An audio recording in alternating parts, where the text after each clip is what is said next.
So, obviously, you are the CEO of Manolo Blahnik, and it's a family business. So what I was interested in exploring a bit with you is what it was like growing up at Manolo's feet, as it were. I mean, how old were you when you first realised what he did for a living?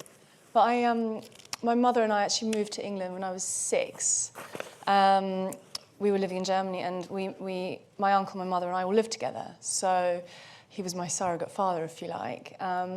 And it was at the time where, 1980, where there was one store in New York and the store in Old Church Street. And Old Church Street was the equivalent of my kindergarten. I mean, I grew up in a shoebox, really. I remember my uncle and my mum, they were serving in the shop. That was it. It was Jamie, who's still with us, he's now a house historian, my mum, my uncle, and maybe one other person. And when the stock used to arrive, they used to close the shop. It was all very old. They used to close the shop at 2 in the afternoon, never open on a Sunday. And this is old. Sounds lovely. I know when fax machines still existed. And they used to give me a cardboard box, and I used to cut out, or they cut out for me this great big arch, and I'd just have a Wendy house for the evening while they were unpacking boxes. So in store it was it was my after school childhood. So did you dress up? I mean, did you? Well, I used to actually when I was little, it was I used to come home from school about 3 o'clock, and there was a 5 metre by 5 metre global head office until 1997 above the shop, which is kind of unfathomable now. But and I used to go straight up. They had a little black and white TV, and used to watch Mighty Mouse while doing my homework. They were just selling shoes downstairs, and our Scottish Terrier upstairs. We were upstairs, and there was the stairs, and I used to kind of peek round and see all these wonderful things happening. There's this one time that Grace Jones came when she was dating Dolph Lundgren, and I was in heaven. I mean, I actually was so beside myself to meet him, because what was I, 8, 9? I thought he was the most handsome man in the world. And there she'd be singing, taking over the whole store, and there'd be this incredibly handsome man, and there'd be this 7-year-old kind of uber fan. So it was, it was you don't really perceive it. It's normal. Yeah. I think it really kind of, even when I was 8, I used to sit on his lap, and he'd kind of tell me, well, just draw a shoe, and I'd pretend I'd draw a shoe, and he'd pretend that they'd make it. So I'd be part of the design process. Yes. I don't know if the shoes ever got made, but certainly I think they might have done in my That's head. so lovely. So were you always passionate about shoes yourself? No. I'll tell you why. Actually, my first passion was a bag. And I was 6 years old, and my mum said, well, you've got to save for it. It was this kind of beige envelope bag that Manolo designed. And I had to save I think it was 5p. This was 1980. 5p that I got a week. I saved it. I saved for 10 weeks. I got 50p. And she said, can I afford it now? She went, yes, you can afford it now. I think at the time it was only about £50. Obviously with inflation now, it's a completely different ballgame. But I mean, the interesting thing to me is that, there you are. Presumably, you could have just gone straight into the business if you'd wanted to. But in fact, you became an architect. I did. Now, why was that? My mother and my uncle and my father have always been people, they've always guided me towards thinking for myself and just being independent. I'm an only child. So there was, I had that freedom not to be pulled by siblings or, they kind of drove me to be independent. And when I was at school, first of all, I did want to do the social construct. I did want to be a banker like my father, so I was looking to study economics. And you do want to somehow follow something your parents do. And then I had this light bulb moment, and when we were building the set for the school play in the new theatre, which had just been built. Yeah. And I took it upon myself to build these 5 metre by 5 metre sets that needed to be rotated for the importance of being earnest. I mean, I made everyone suffer building this thing and then actually having to rotate them mid-play. I realised that somehow, the science of art was my calling. Yeah. Ironically, shoes are a science of art. And very architectural. And very architectural. But no, it was at that moment I went, okay, it's architecture. There wasn't anyone that led me to it. I just got there. So although I read just recently that Manolo also studied architecture, didn't he? He did. He first studied law in Geneva. His father wanted him to go into the UN, to be a diplomat. Which, if you've met Manolo, you know he might not be sometimes, so it's probably not his calling. So then he went into architecture, and it was just anything creative, anything culturally rooted is what fascinates him. Literature, art. I mean, he's done also. Antiques are a passion. Film is a passion. I think if he hadn't been a shoe designer, he would have gone into film or theatre. So, do you think it was important, actually, in retrospect, that you didn't join the family business? Yes. Why would that be?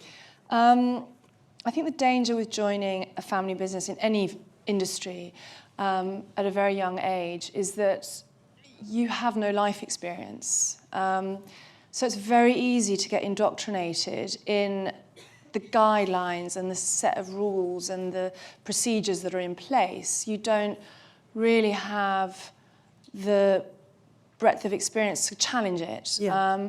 So really having gone off and done my own it was actually a 17-year walkabout in architecture, I felt it wasn't even a kind of specific moment. It was a cascading of various elements in my life where suddenly it was a clear path. I needed to join the business. I was 36.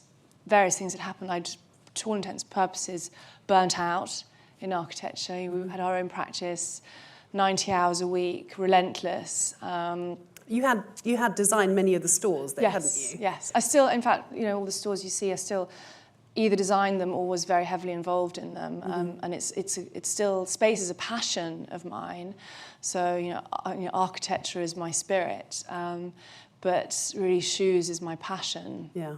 I think now. It's not even shoes. Yeah. It's what we stand for. It's what we're trying to achieve. Shoes are just the byproduct of all of that.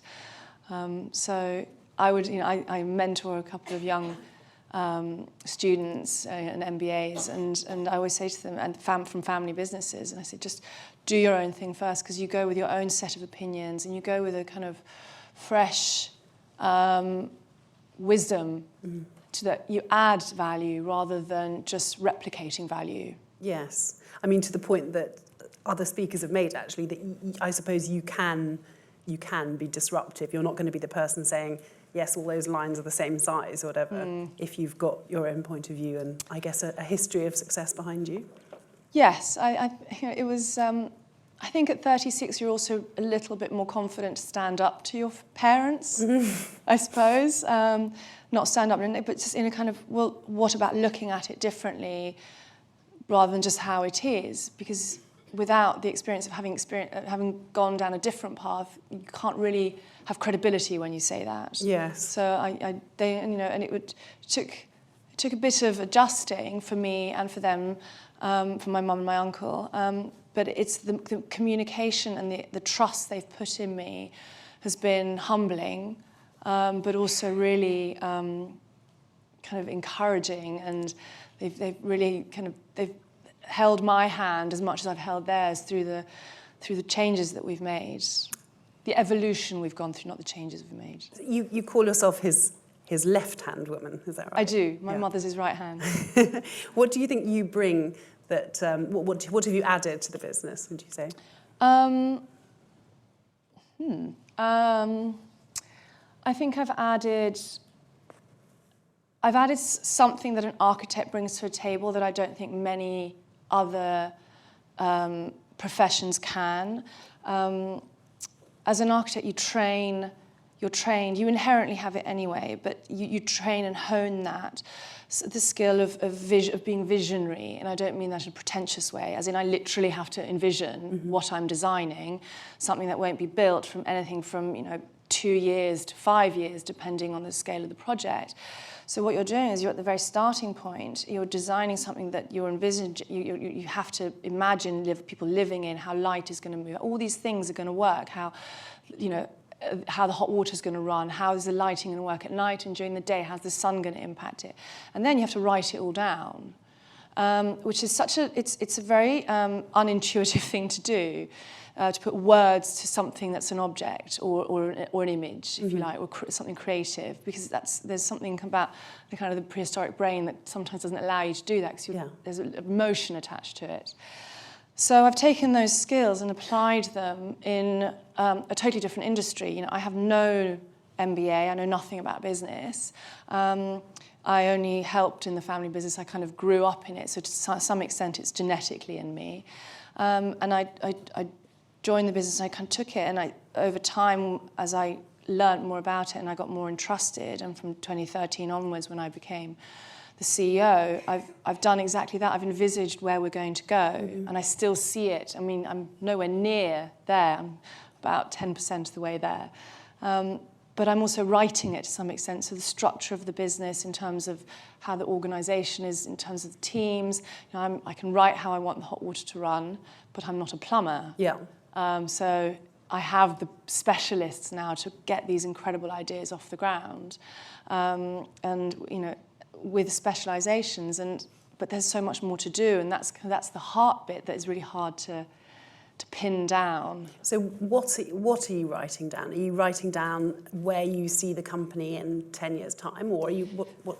I'd say 10 years ago, because this is my 10th year, I'd say 10 years ago I envisaged, I knew we wanted to have a larger structure. There were 6 people in head office. We're now just over 60. I wanted to bring in a lot of pieces that had kind of splintered away.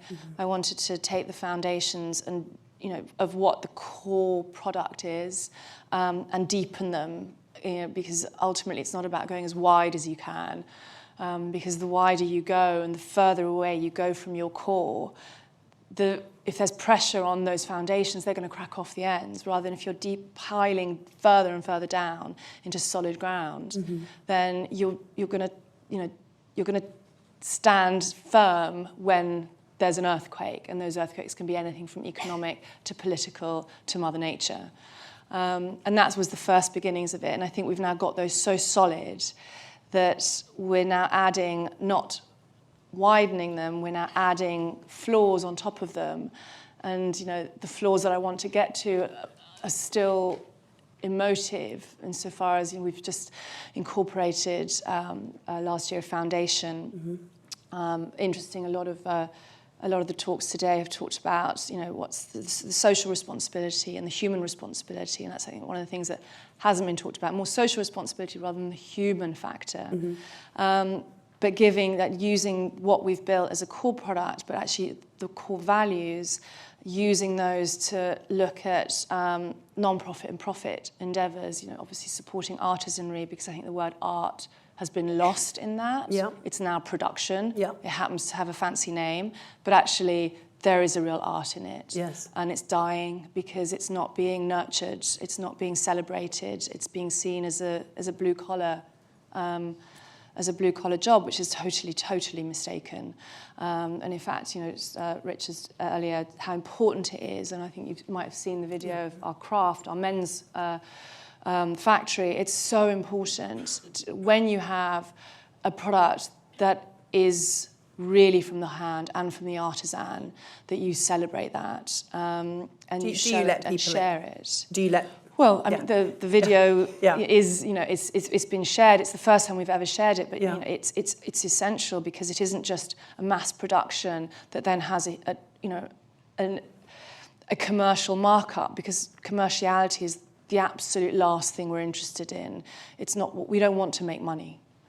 It's just not what we want to do. Not a bit. Huh? We don't. We want to do beautiful things. We want to make people smile in whatever way that is, internally and externally, not just with the product, but also in the way we tell our stories. We want to create comfort, use quality, design, creativity, celebrating those, artisanry. And I think, you know, with those values and, you know, modesty, integrity, all these things that have been part of what I've grown up with as a child, are still utterly critical to my existence and the existence of the business, and it's the one thing that we focus on more than anything else. And I think then commercial success is a byproduct of nurturing and protecting and developing and evolving those foundations. It is an interesting question because it's very easy to be pure and utterly authentic when you've got, your one little shop on Old Church Street. You've obviously scaled Manolo Blahnik quite substantially. I mean, you've got how many shops now? Or? I think we just opened our 18th 2 weeks ago in Taiwan, which is our first time in Taiwan. We're opening in Selfridges, a new location. We're opening our first store in Paris in July, which is incredibly exciting. Hong Kong at the end of the year. So by the end of this year, it'll be, excluding Selfridges, because that's more shop-in-shop, but we'll be 20 stores. And obviously revenues have massively increased as well. But that's... I know it doesn't matter. I mean, they have, yes. My question is, how do you do that without diluting the proposition? It's a bit of an abstract way of thinking, and it's I sometimes kind of have people looking at me sort of rather blankly when I say it. It's not about thinking what's our 5-year plan, it's what's our 500-year plan. Because if you're making a decision that could be relevant and will be relevant in 500 years, you're making the right decision on that day. Mm-hmm. If you're making a decision that is short term, and I see 5 years as short term, you're making a decision that has no vision beyond its finite ending. And I think by doing that, and by constantly looking forward in that way, and also referencing our past and our values, and constantly going, is this true to us? For example, us going and doing a lipstick would be utterly irrelevant to us. It has my mother's not interested in it, my uncle's not interested in it, I just happen to wear it, but it's not a passion. Yeah. But if we were to say, I'm going slightly tangential, if we were to open a garden centre, right, that would be much more credible, because my mum and my uncle are huge horticulturists, and I've just, I'm now starting to learn how to grow potatoes, so it's that would be relevant. So it's kind of making sure that it's whatever we do, it's appropriate. Even the stores aren't the same. It's not a cookie cutter rule. It's an evolution, and it's about really emotions as opposed to content. So it's about the passion that you individually have that you can then translate. It's not just me. I mean, we have this incredible team of just over 60 in our head office. We've got a team in New York of just over 40. Then all of our retail teams. It's astonishing that I'm so inspired by them, because their passion is equally got space to flourish in that environment, and their personalities are also part of the journey, because it's not Manolo, Evangelina and myself, it's everyone that's involved in it, and they're all part of the building blocks of it. So it's not just driven by me or Manolo or Evangelina, it's by everyone. I wanted to ask you about Sex and the City, because for a lot of people, I'm sure nobody in this room, but for many people, that would have been the first time might have been the first time they'd heard the name. And I was thinking there were parallels with that and the Grey Poupon story, because, the fact is that Manolo was designing fabulous shoes from the 70s. And so just because Carrie Bradshaw was wearing them in the late 90s, that wasn't where the Manolo story began. I mean, what do you do with it? It's sort of a slightly equivocal blessing, isn't it? Well, it's I think the one thing that it was possibly the best consumer engagement exercise of all time, although it was a total shock to us, because the truth is it's not Carrie Bradshaw. It's Candice Bushnell. It was her passion for Manolo's product and her belief and her, how she was inspired by what he did that led to that. So unlike what you do today, pay huge amounts of money for product placement, there was nothing, zero. So it took us slightly by surprise, in fact, totally by surprise, and it was 10 years. It was a long, long time. And it was wonderful. It gave the brand the opportunity to become a household name. It was not a fashion secret, but it was it was a small kind of destinational brand, if you like, as opposed to a household name. But the danger with anything that's pop culture, and I think we're even right now in this own pop culture of the millennial. What does it mean to engage the millennial? That's almost a pop culture unto itself. But to associate yourself single-handedly to something that's pop culture, like Rachel's haircut in Friends, can mummify you because it moves. So you have this moment of time, 10 years, amazing. Manolo Blahnik, and then the engagement shoe was the grand finale, the Hangisi. But you kind of then move away. It's almost like you shift into the distance with it because it's unsustainable popular culture. So what it was, I joined a year after the film, and every interview question was Carrie Bradshaw's Sex and the City, and to the point where it was, well, hold on a second, we predated Sex and the City, and Manolo's an incredible designer, and we've got so much going on and so many stories that this is just a moment of that time. It was about then kind of trying to retell the story without linking ourselves to it, because we never deliberately linked ourselves to it. It was linked to us. Yeah. And like Rolls-Royce, it's still with us, and it always will be, and it's a great thing, and it's almost something you could smile about. It is something we smile about, but it's about distancing yourself from that mummy that's now, 11 years old. So how do you engage the modern consumer then? Do I dare say millennial? I'm not sure. Millennial. I think the millennial is a social curiosity that I'm intrigued by, but I don't think there's no such thing as a millennial or Generation X. I mean, what am I? I think I'm Generation X or something or other. What I do think though is it's that the constant from whatever generation is emotion, the humanity of us. I think it's one of the things that I haven't heard yet today is the human aspect of all of this, the emotions that are attached to it. It's all about engagement. It's all about, consuming data and the consumer, but actually we're human.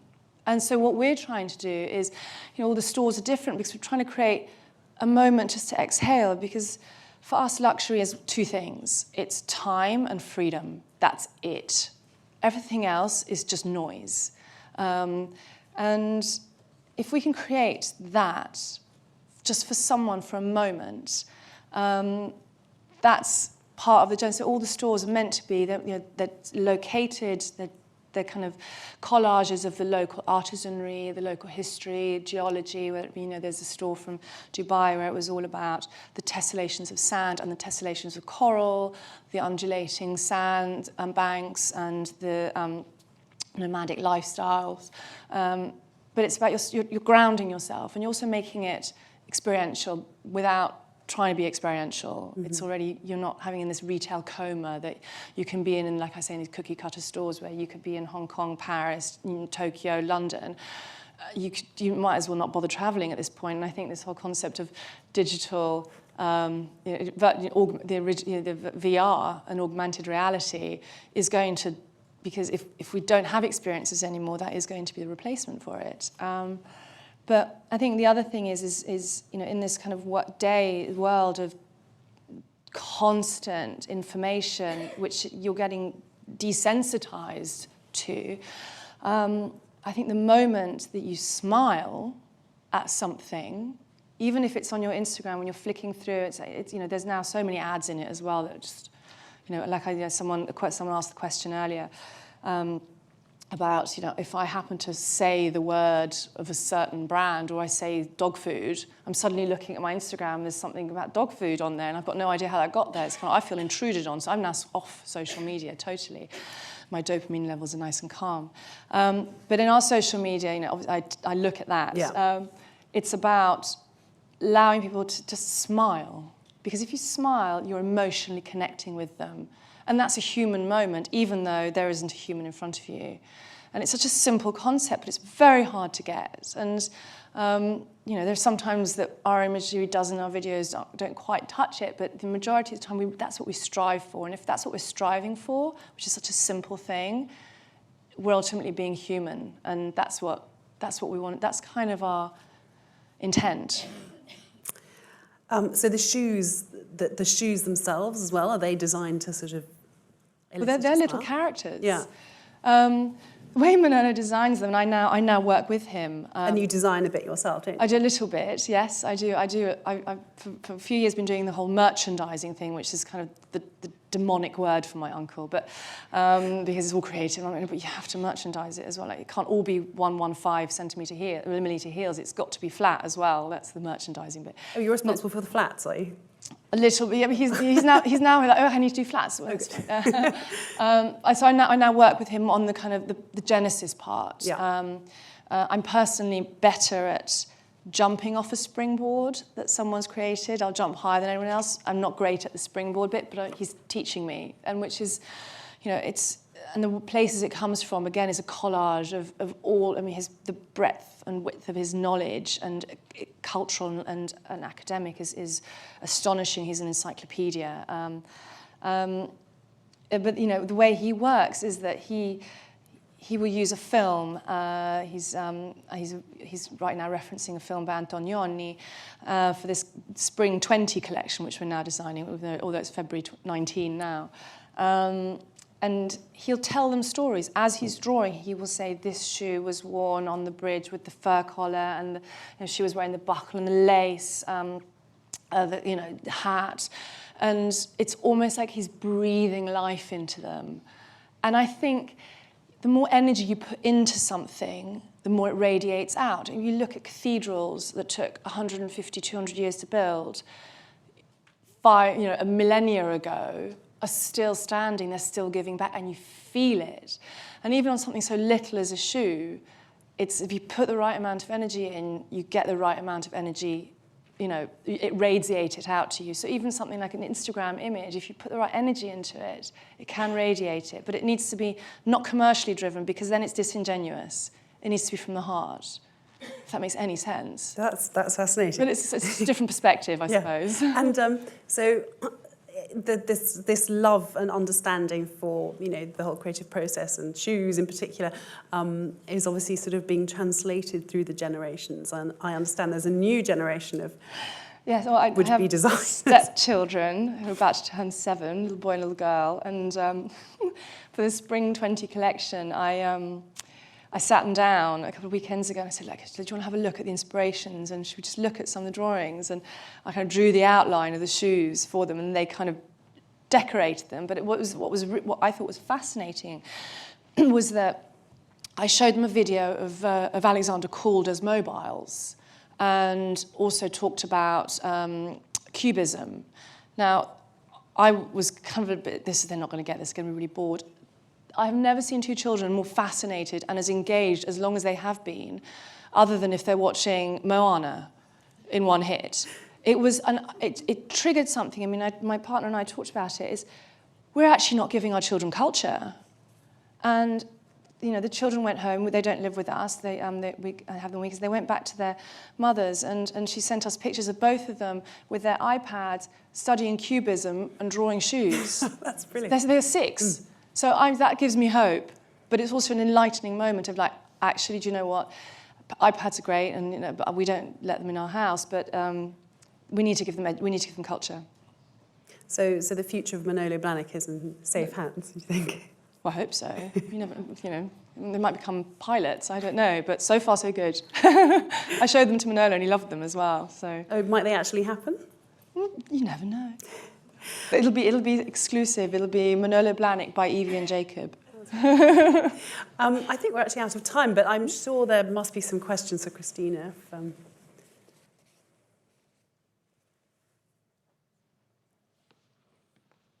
Great. Marvellous.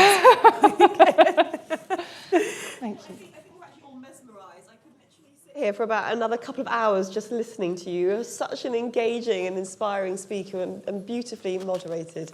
Lydia, terrific session. If there are no questions, we might quickly move on because I'm just very conscious of time. There is time for tea and coffee afterwards as well.